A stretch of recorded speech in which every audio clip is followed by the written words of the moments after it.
Look at her, my mother in law announced it to the whole glittering party, loud enough for every single guest to hear.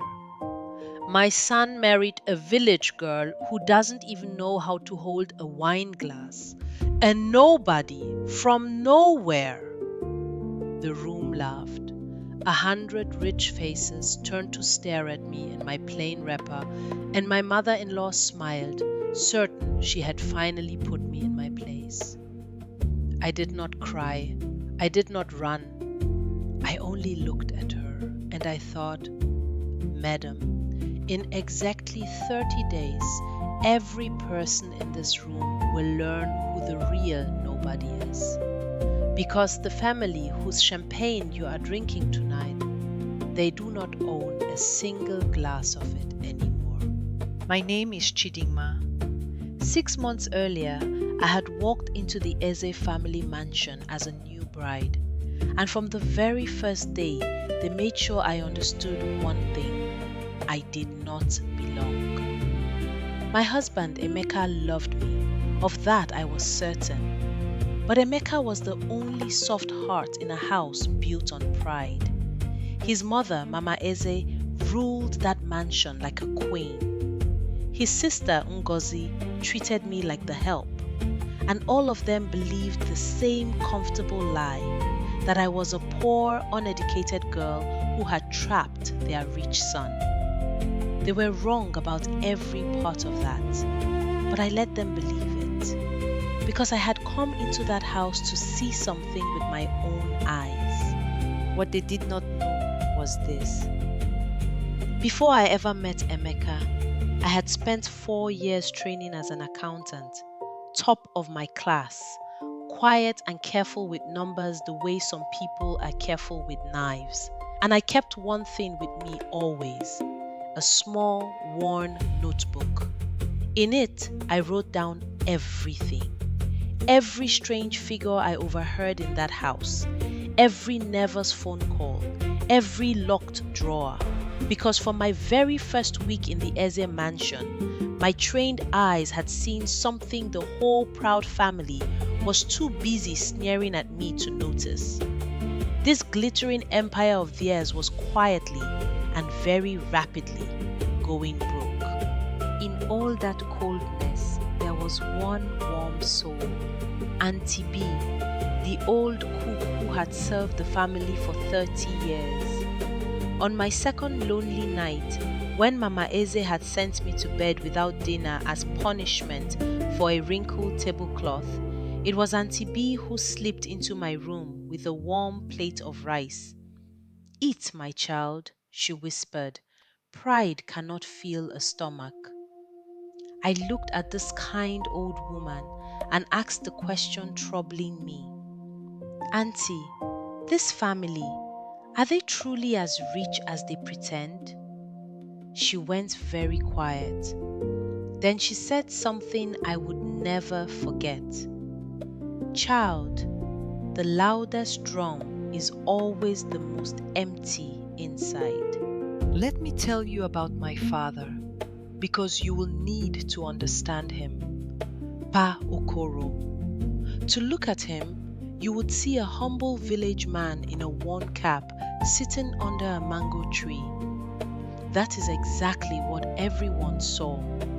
That is exactly what he wanted them to see. When Emeka's family sent people to investigate my background before the wedding, they came back laughing. Her father is a simple old man from the village, they reported. They have nothing. And Mama Eze clapped her hands in delight, believing she had found a poor, powerless girl her family could control forever. My father heard all of this, and my father only smiled and said, Let them think so, my daughter. Let them think so. So that is who I truly am. Not a helpless village girl, but the daughter of a man far more powerful than the Ezes could imagine, and a trained accountant who could read the truth of their empire in a single glance at their books. I married Emeka for love. That part was real. But I stayed silent in that cruel house for a reason. My father had taught me, never announce your strength. Let people show you who they are first, then decide. So I watched. I let them mock me, and every insult they threw only sharpened the day that was coming. 30 days.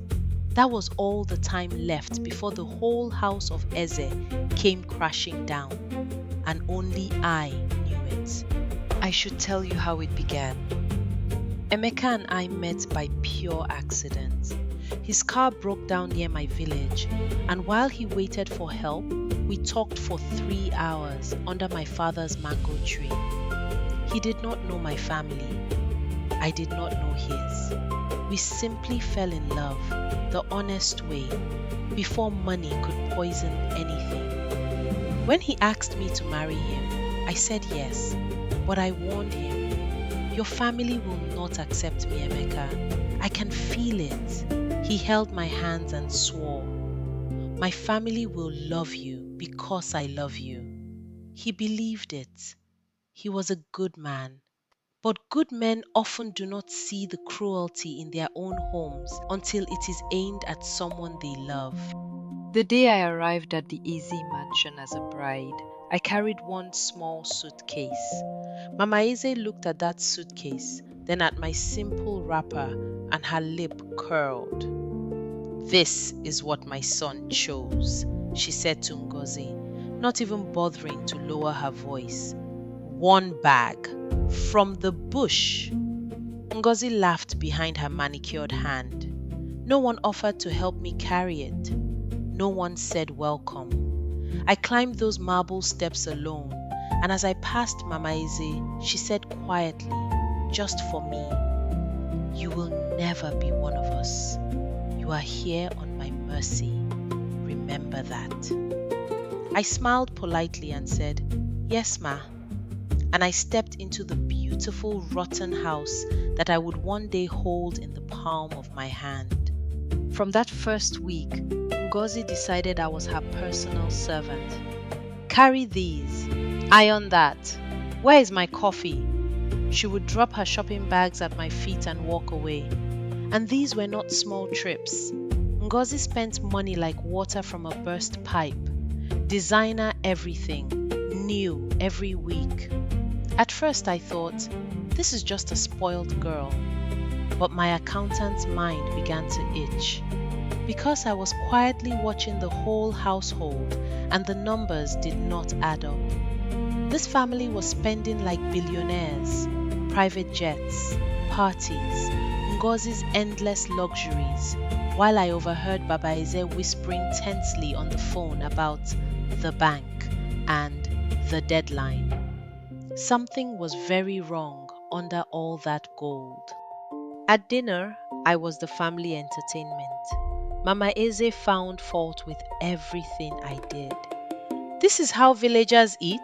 Hold your fork properly. Did you even attend school where you come from? One night, Emeka finally spoke up. Mother, please, Chidinma is my wife. Mama Eze turned on him like a snake. Your wife? She is a mistake we will correct. There are 3 good families still waiting to give you a proper bride. Rich, educated, from our class. I sat very still. So that was their plan. They did not just dislike me. They intended to push me out and replace me with a wealthy bride. Because the Eze family desperately, secretly needed money. And they had no idea they were mocking the one person who already knew their darkest secrets. Auntie B became my only friend in that house, and slowly she began to trust me with the truth. It started 3 years ago, she whispered one night. The chief's big contracts failed. Then he borrowed. Then he borrowed more to hide the borrowing. Now, she shook her head. Now the men from the bank come to the back door so the neighbors won't see. Madame still buys gold so no one will know. But this house, child, This house is standing on nothing. I wrote every word in my notebook and I asked, Auntie, who do they owe? Who holds their debt now? She said, some big investor bought it all up quietly. Nobody has ever seen his face. They only call him the old man. My hand went still over the page because I knew exactly one old man who worked like that. That night I called my father. Papa, I said carefully, the family I married into, the Ezes, are drowning in debt, and they owe everything to some hidden investor no one has ever seen. There was a long, calm silence on the line. Then my father said gently, I know, my daughter. My heart stopped. You know? Who do you think has been buying that debt? He said quietly. When I learned how that family treated my child, I made some quiet arrangements. I own their loans, Chidinma, all of them. The house you sleep in, the company that feeds their pride.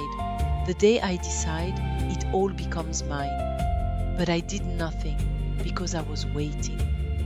Waiting for what, Papa? For you to tell me who in that house deserves mercy and who does not. I sat on my bed for a long time after that call. The whole world rearranged. My humble father in his worn cap was the old man the Eze family feared. The invisible hand around their throat was mine through him. I could have ended it that night. One word to my father and Mama Eze would lose the marble steps she made me climb alone. But I remembered his lesson and my own heart. I did not want revenge. I wanted the truth, to see them clearly, all of them, and to protect the ones who were good. Emeka, Auntie B, perhaps even old Baba Eze, who was proud but not cruel. So I made my decision. I would stay. I would keep my secret. And I would watch until the day the mask fell on its own. While I watched, I saw something no one else did. Ngozi, the spoiled sister, was not only spending the family's money, she was stealing it. Late one evening, I saw her in a corner with a man named Uche, the manager of the family company. They spoke in low, urgent voices, and he passed her a thick envelope.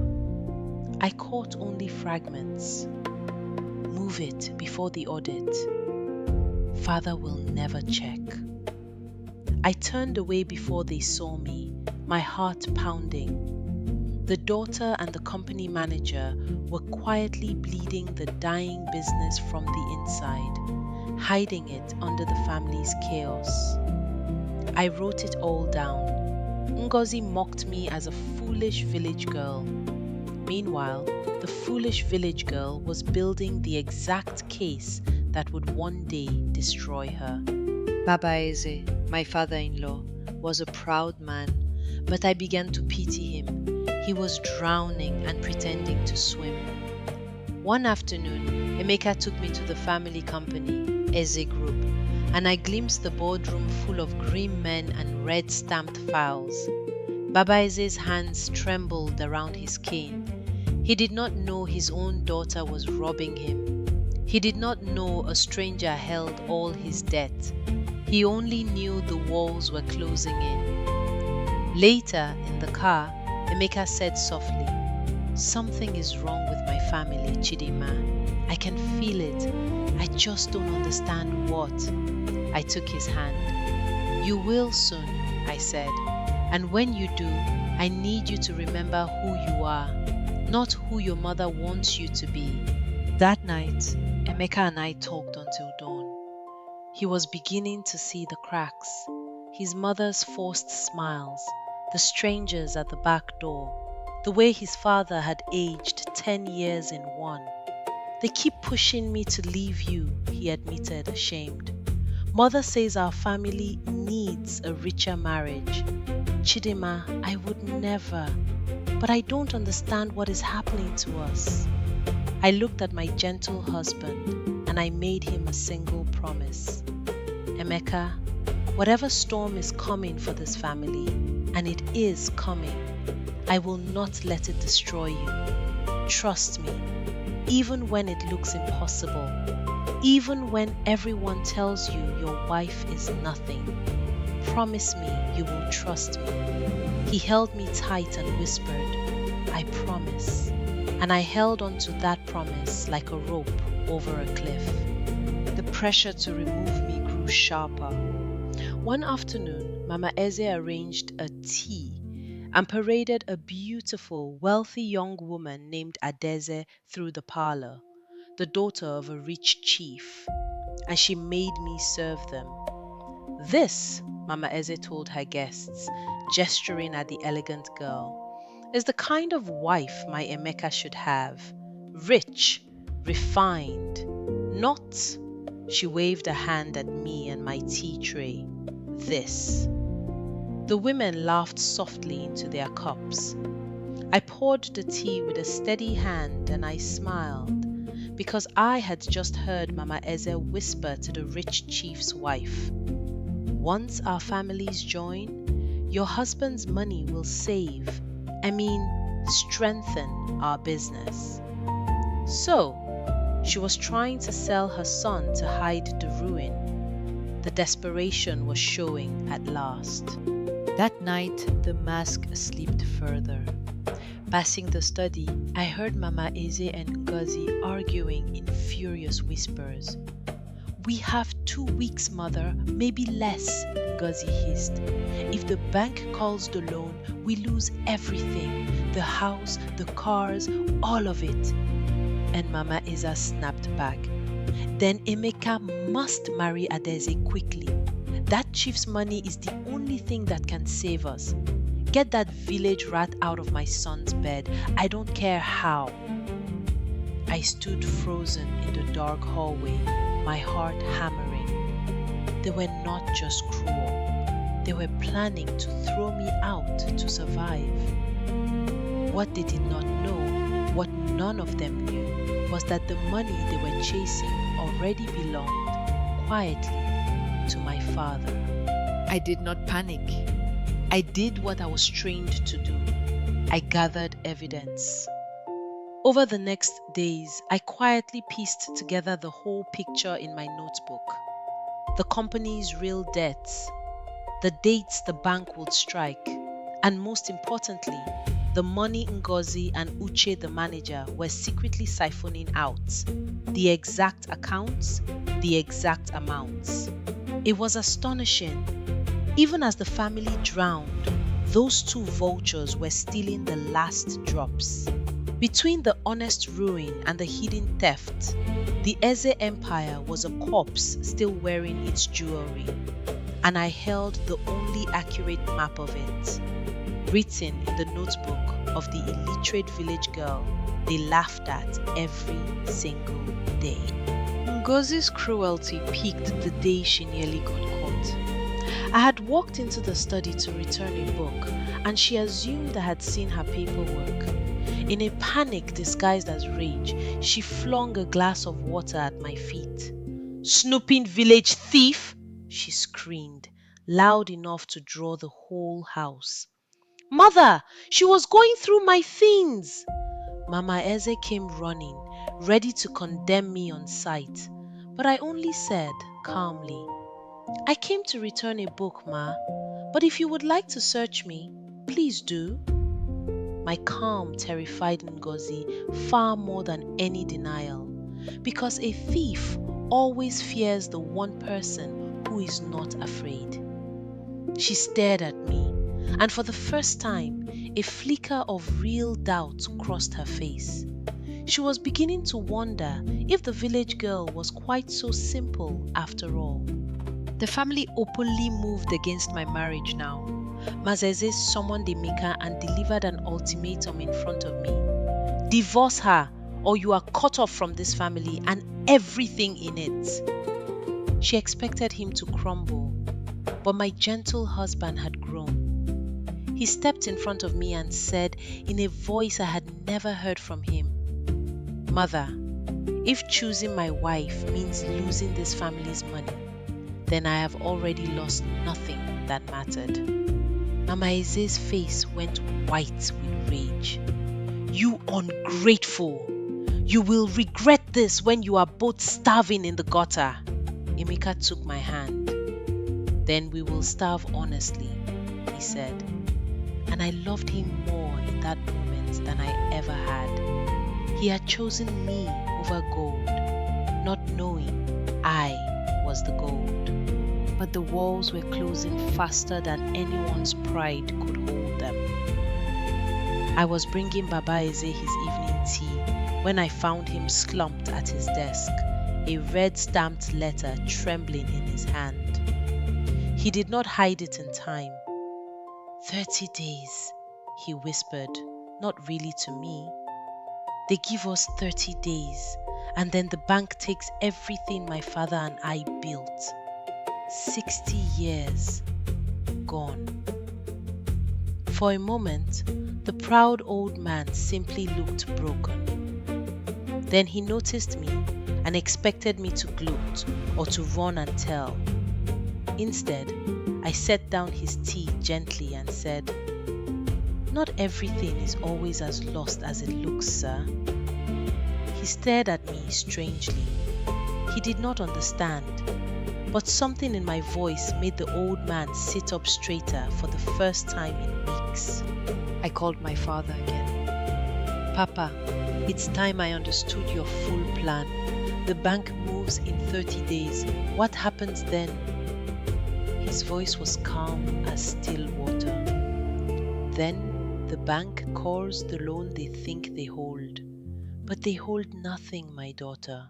I quietly bought that debt months ago. In 30 days, when the Ezes cannot pay, everything they own falls to me. The house, the company, all of it, legally, completely." I closed my eyes. "And what will you do with it?" A pause. "That," he said, "depends entirely on you. You have lived among them. You tell me who in that house has a good heart and who has only a cruel one. I will not decide their fate blindly. I will decide it through your eyes." The weight of it settled on me. I held their entire world in my hands now. The cruelty spread as the money vanished. To cut cost, Mama Eze began firing the loyal old staff who had served the family for decades, without pay, without thanks. Auntie B came to me in tears. 30 years, child. 30 years I cooked for this family, and Madam says I am to leave Friday with nothing. Where will an old woman like me go?" I held her hands and made her a quiet promise she did not understand. "Auntie B, you are not going anywhere. Trust me. Before this month ends, the person deciding who stays in this house will not be Mama Eze." She looked at me confused, thinking grief had muddled my mind, but I had never been clearer. The kind ones would be protected. I would see to it. Meanwhile, Uche, the manager, tightened his grip. With the family in chaos, he convinced Baba Eze to sign more control over to him, to save the company, he claimed. In truth, he was clearing the path to loot whatever remained before the collapse. I sat in on one meeting, silent in the corner as Emeka's foolish wife, and I watched Uche present numbers I knew from my notebook were completely false. He was robbing a dying man in broad daylight, and everyone was too frightened and too proud to check his math. Everyone except me. That night, I copied every falsified figure, cross-referenced against what I had recorded, and built the trap. Uche and Ngozi had no idea that the quietest person in every room had been the only one truly paying attention. Ngozi's fear made her reckless. She cornered me one night. "I don't know what game you're playing, village girl, but I'm watching you," she hissed. "Stay out of family business, or I will make sure you're thrown out with nothing. You and that useless old cook." I looked at her, this frightened thief hiding behind designer clothes, and I felt something close to pity. "Ngozi," I said quietly, "you should worry less about me and more about the audit." Her face drained of all color. "What did you say?" But I only smiled and walked away, leaving her trembling in the hall. Let her wonder. Let her lie awake. The village girl knew about the audit, and a guilty person's own imagination is a sharper weapon than any accusation I could make. I decided Emeka deserved to be ready. I could not tell him everything yet, but I could prepare him. "Emeka," I said softly that night, "very soon, something is going to happen to your family's fortune. It will look like the end of the world. Your mother will panic, your sister will be exposed, and a stranger will appear who holds all the power." He frowned. "Chidinma, how could you possibly know?" "Just remember what I told you," I said. "Trust me, no matter what anyone reveals about me, no matter how strange it seems. Can you do that?" He searched my face, and though he did not understand, he nodded slowly. "I trust you." Good, because the storm was 3 days away now, and when it broke, it would change everything he thought he knew about the woman he married. The storm arrived early. 3 men in dark suits appeared at the mansion gate one morning. Not at the back door this time, but the front, which meant they no longer cared who saw. "Chief Eze," the lead man said coldly, "the loan has been transferred. The new holder is calling it in full. You have 7 days to pay in full, or every asset, this house, the company, the accounts, transfers to the new owner." Mama Eze shrieked. "Transferred? To whom? Who?" The man checked his folder. "The holder wishes to remain private for now. You will meet him at the settlement." The door closed, and the great Mama Eze, who had humiliated me in front of 100 guests, sank onto her marble steps and began, for the first time, to weep. I watched from the doorway. I felt no joy, only the strange calm of a long wait finally ending. The house descended into chaos. Mama Eze blamed Baba Eze. Baba Eze blamed the economy. And when they ran out of others to blame, they turned, of course, to me. "It's her!" Mama Eze screamed suddenly, pointing at me. "She brought a curse into this house the day she walked in. Ever since the village witch arrived, everything has fallen apart." Ngozi eagerly joined in. "Throw her out! She's the reason!"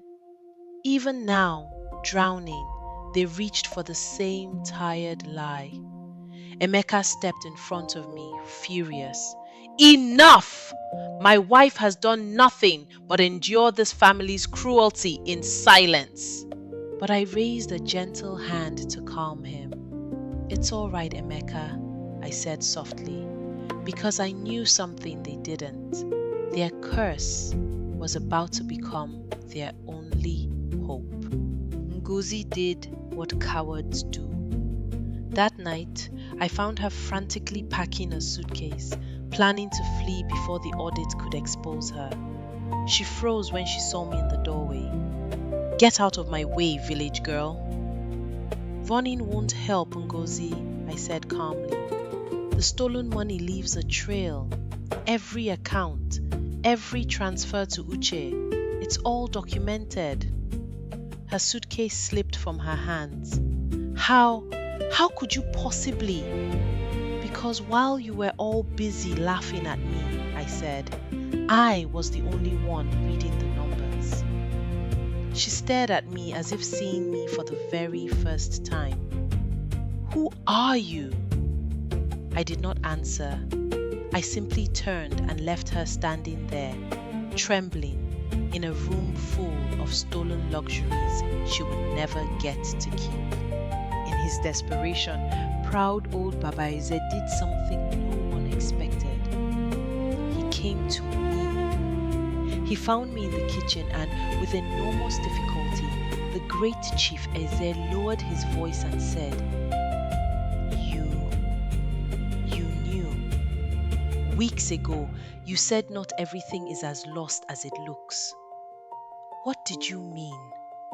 I am begging you, child. If you know anything that can save my life's work, tell me. I looked at this broken man who had let his wife torment me, but who had never once been cruel himself. And I made a choice. Sit down, sir, I said gently. There are things you need to know. Your daughter and your manager have been stealing from you. I can prove it. And the man who now owns your debt is not a stranger to me. His eyes went wide. What are you saying? I'm saying, I said, that your fate has been in this family's kitchen the whole time. I opened my notebook and I laid it all before him. The falsified figures, the dates, Uche's accounts, Ngozi's transfers. Baba Eze's hands shook as he turned the pages, his whole face collapsing and rebuilding. This is a professional analysis, he whispered. Where did they... He stopped himself, ashamed of the word he had almost used. Where did you learn this? I'm a trained accountant, sir, I said quietly. Top of my class. Your family simply never asked. You were all too busy deciding I was nothing. He stared at me, and I watched 60 years of pride and prejudice crack apart in a single old man's eyes. My God, he breathed. We had a treasure in this house, and we treated her like dirt. Yes, sir, I said, without cruelty. You did. That night, I finally told Emeka more of the truth. Not all. I saved the greatest part for the settlement, but enough. Emeka, my father is not a poor village man. He is a very wealthy, very private one. And the debt that is about to take your family's empire, he owns it. Emeka sat down slowly, stunned. Your father is the old man everyone fears? Yes. And you knew this whole time, while my mother humiliated you, while they tried to throw you out, you could have destroyed us with one phone call. Yes, I said again. Then why didn't you? I touched his face. Because I was waiting to see who was worth saving. And because, my love, I do not want revenge. I want the truth. And I want you. He pulled me into his arms and wept. What I did not know was that Mama Eze had been listening at the door. She had heard enough. The village rat she had tormented for 6 months was the daughter of the man who now owned her entire world. I heard her stumble back down the hallway, and later I found her sitting alone in the dark parlor, gold jewelry still glittering on a woman who owned nothing anymore. She did not scream. She did not rage. For the first time since I had known her, Mama Eze was completely, utterly silent. The loudest drum in the house had finally gone quiet. And in that silence, I think, she was replaying every cruel word she had ever thrown at me, and understanding at last exactly who she had thrown them at. With exposure closing in, Uche the manager tried to destroy the evidence. Late that night, he crept into the company office to shred the real books. But my father, once alerted, had already moved. Security men were waiting. They caught Uche with the documents in his hands. and copies of everything already sat safely in my father's lawyer's vaults. Uche's little empire of theft ended in a single night, and Ngozi, hearing that her partner was caught, collapsed into hysterics, knowing her turn was next. The vultures who had feasted on a dying family were about to answer for every stolen coin. Not because I sought revenge on them, but because some things, like theft from a drowning man, simply must be answered for. The morning of the settlement arrived. For 6 months I had worn plain wrappers and kept my eyes down. That morning I stood before the mirror and I let the disguise fall. I combed out my hair. I put on a simple but elegant royal blue dress my father had sent. I placed my worn notebook, my quiet weapon, into my bag, and I looked at myself. Not the trembling village bride they thought they had trapped, but who I had always been. Chidinma Okoro, trained accountant, daughter of the most powerful man in the room they were about to enter. My hands did not shake. I had waited 6 long months for this day, and I intended to walk into it not with rage, but with the quiet dignity my father taught me under a mango tree a lifetime ago. When I came down the stairs in that blue dress, the whole family stopped and stared. Ngozi's mouth fell open. Mama Eze gripped the banister. Even Baba Eze, who half knew, drew a sharp breath. This was not the girl they had mocked. "Where do you think you're going?" Mama Eze managed weakly. I met her eyes calmly. "To the settlement, Ma. The new owner of your debt has requested that I attend." "You? Why would he?" "Because," I said gently, lifting my bag, "I am the one who has been deciding your family's fate for the last 3 days." And I walked past them, out to the car, leaving a house full of people staring after the village girl who had all along been holding their entire world in the palm of her hand. The settlement was held in a gleaming boardroom at the top of a glass tower. The Eze family sat on one side of the long table, small and frightened in their fine clothes. A sharp lawyer named Mr. Adebayo stood at the head. "Thank you all for coming," he began. "As you know, the entirety of the Eze Group's debt, and by extension this company, the mansion, and all associated assets, is now held by a single private individual. He has authorized the full transfer to proceed today." Mama Eze's voice trembled. "Please, at least let us meet the man who has ruined us. Let us see his face." Mr. Adebayo nodded. "Of course, he is here, and he has asked his representative to speak first." Every eye turned, and I stood up. "Good morning," I said, my voice steady and clear, filling that silent room. "Most of you know me as Chidinma, the village girl your family took in and spent 6 months trying to throw away." Ngozi made a strangled sound. Mama Eze stared as though seeing a ghost. "What you did not know," I continued, "is that I am a trained accountant and that everything I witnessed in your home for 6 months, I documented, including the theft your daughter and your manager committed against this dying company." I placed my notebook and a folder on the table. "But that is not the most important thing I have to tell you today." I paused and I looked directly at Mama Eze, the woman who had said I came from nowhere. "The most important thing is who signs your fate, and I would like you to meet him now." The door opened and my father walked in, but not the humble old man in a worn cap they had once sent people to laugh at. He wore a magnificent traditional outfit. He walked with the quiet authority of a man who owned half a city, and 2 assistants followed at his heels. Baba Eze rose slowly to his feet in disbelief. Mama Eze's hand flew to her mouth. This, Mr. Adebayo announced, is Pa Okoro, the sole holder of the Eze Group debt, the new owner of everything in this room.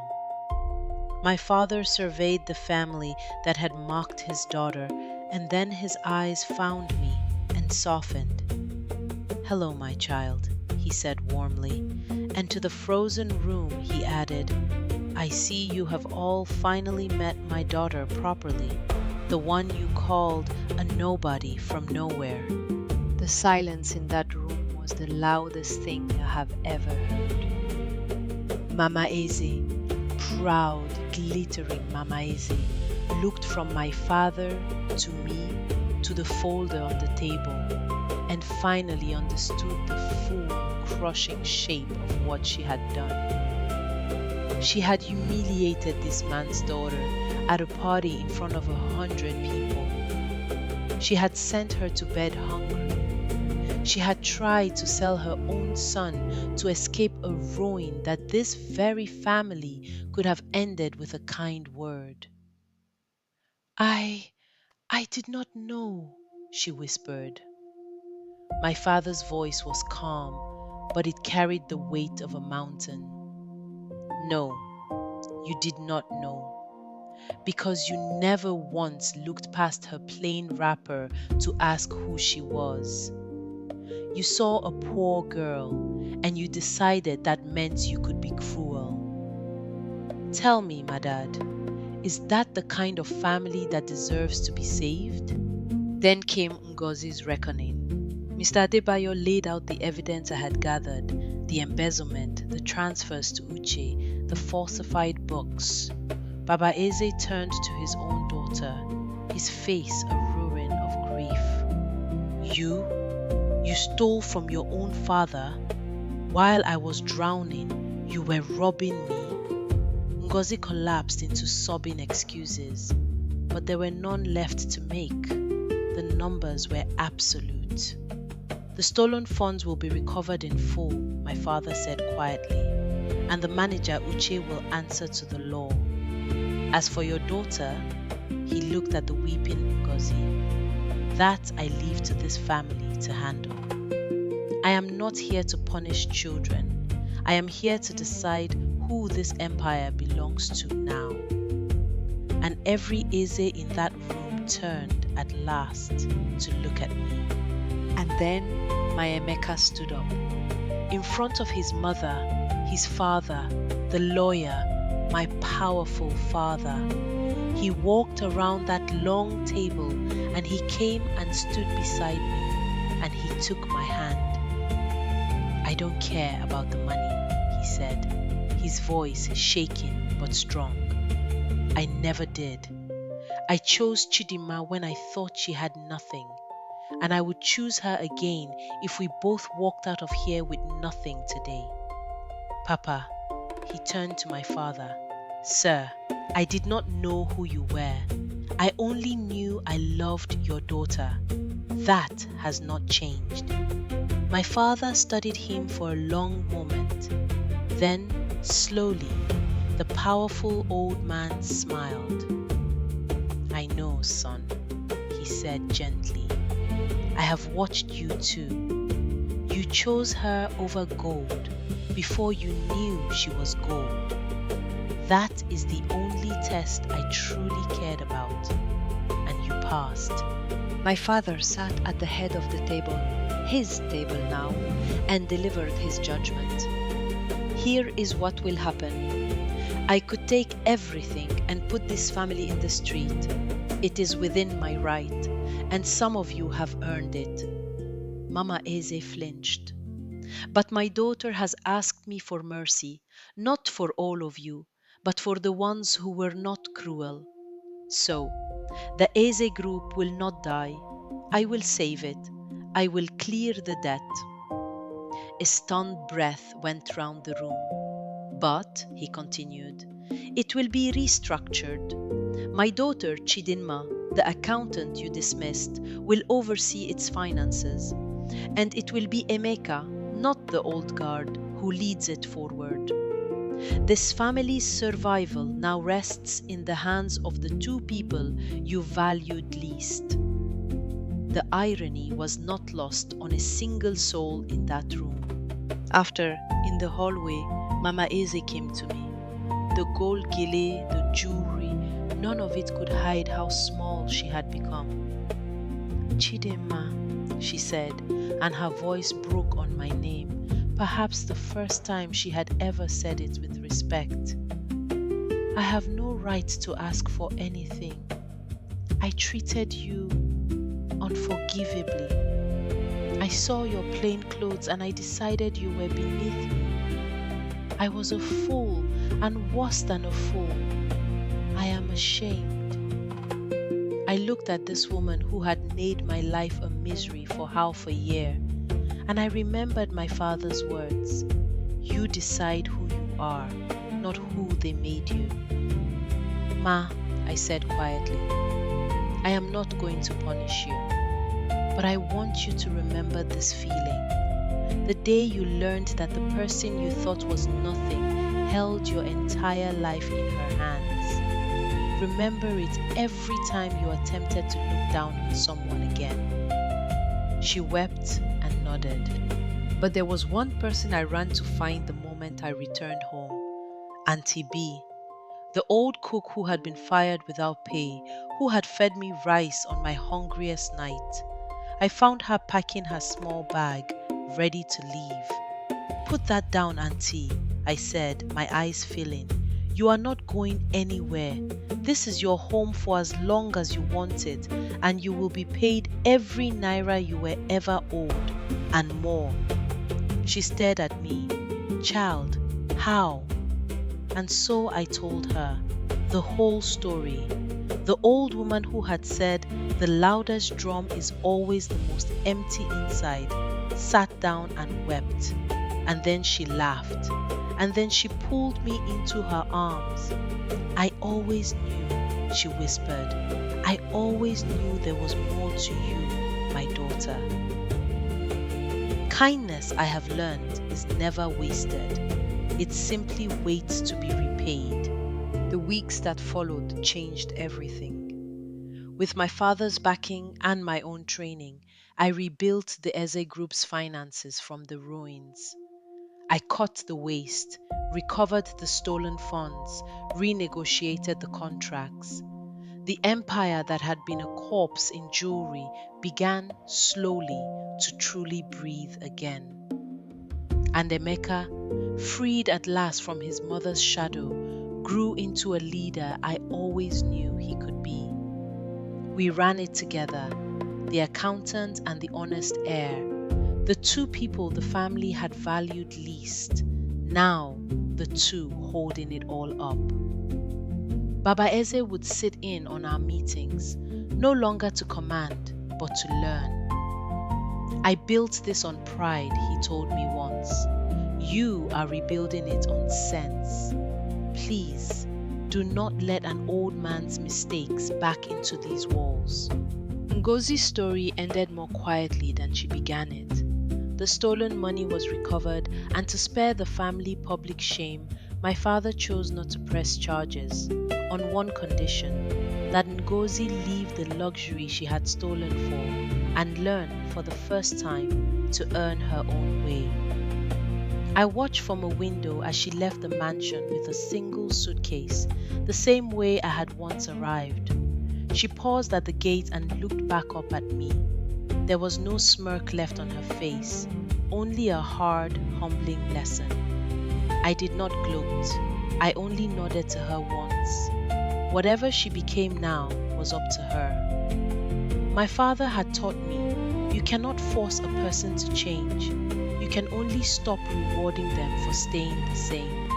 One evening, my father and I sat together, back home in the village, under the old mango tree where it had all begun. You did well, my daughter, he said. You held power in your hands for months, and it did not turn you cruel. That is rarer than any fortune. I leaned my head on his shoulder. You taught me, Papa. Never announce your strength.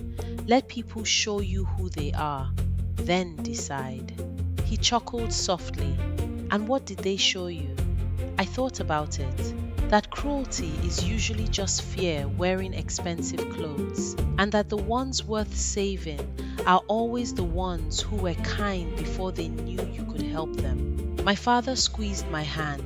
Then you have learnt the only lesson that ever mattered. Above us, the mango leaves whispered, the same as they had my whole life. And Mama Eze, the proudest woman I ever knew, became, in the end, the most changed. Stripped of the empire she had used to look down on others, she discovered something she had never had while she was rich: humility. I would find her in the kitchen, helping Auntie B as an equal, the two old women who had once been mistress and servant, now simply sharing the work. She never wore the giant gold gele again. One day she caught me watching, and she gave me a small, real smile. Not the cold one from the party, but something honest. The village girl saved us all, she said quietly to Auntie B, loud enough for me to hear. God has a sense of humor, doesn't he? And for the first time, I smiled back at her, without any wall between us. A year later, the Eze mansion looked the same from the outside, but inside it had become an entirely different home. The gold was still there, but the coldness was gone. We gathered at that long dining table, the same one where I had once been the family's entertainment. And now I sat at its head beside my husband, no longer serving but belonging. Baba Eze said grace. Auntie B sat with us as family, not staff, and Mama Eze, humble now, passed me the food with her own hands. I looked around at all of them, and I thought about how close this family had come to destroying the very person who would save them, simply because she arrived in a plain wrapper with one small bag. Emeka and I never spoke again of who had more money or which family was grander. Those questions had nearly ruined us, and we had no use for them anymore. Do you know what I'm most grateful for? He asked me one night. That your car broke down outside my village, I teased. He laughed. No, that you trusted me. You handed me the chance to choose you before I knew what you were worth, and you let me pass that test with my own honest heart. I kissed him. You were always going to pass, Emeka. That's why I married you.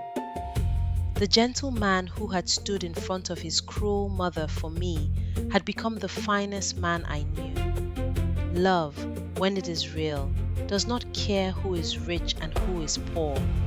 It only asks, will you stand beside me when it costs you something? Sometimes I stand at the window of the office I now help lead, looking out over the same city that once had no place for a village girl, and I take out my old, worn book. Its pages are full of the quiet observations that saved a family who did not deserve saving, until they learned to. I keep it not out of pride, but as a reminder of who I was when they mocked me, of who I chose to become when I could have destroyed them, and of the truth my father gave me under a mango tree, that real power is never loud. It watches, it waits, and when the moment comes, it chooses mercy over cruelty, not because the cruel deserve it, but because that is who you decide to be. They called me the village girl, as though it were an insult, as though where I came from could ever measure who I was. But I have made my peace with that name. Yes, I am the village girl, the one you looked down on, the one you sent to bed hungry, the one whose father you laughed at, whose clothes you sneered at, whose worth you never once bothered to ask about. And I am the one who held your whole world in her hands and chose not to crush it. So if you remember nothing else from my story, remember this. Be careful who you decide is beneath you. Because the quiet person in the plain clothes, the one you never bother to really see, she may be the very one who decides one day whether you stand or whether you fall. My name is Chidinma Okoro, daughter of a humble man who was never humble at all, wife of a good man who chose love over gold, and the village girl who learned that the greatest revenge is not to become as cruel as the people who hurt you, but to become so much better than them that your mercy becomes the lesson they never forget. If this story moved you, tell me in the comments, would you have shown them mercy, or would you have let the whole house of pride come crashing down? I know what my father would say, and now I think, so do you.